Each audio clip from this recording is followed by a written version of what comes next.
So here we have the original GlassOuse mount, and what we're finding is that these tabs, though I modeled them based off of the part, need to be a little bit thicker, it sounds like, because they might break off. So I have updated the model. So let's flip over to that real quick.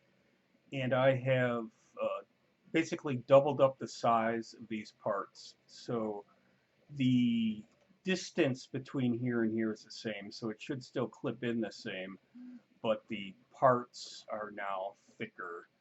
And that was just done with a couple of variables once I figured out what I had done.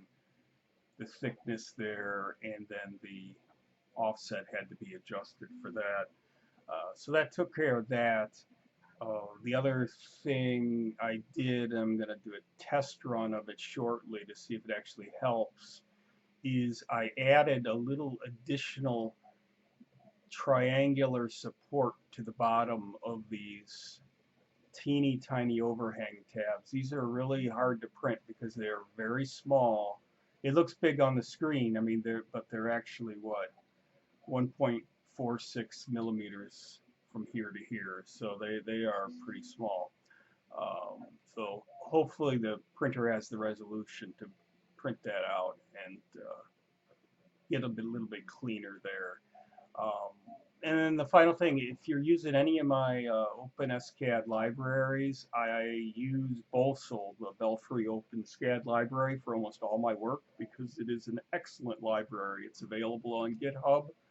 If you use OpenSCAD, I really recommend using Bolsol. Um, I first learned about all this from our good friends at Prusa. So a lot of the original Prusa machines were designed in OpenSCAD and Bolsol. So uh, there you go.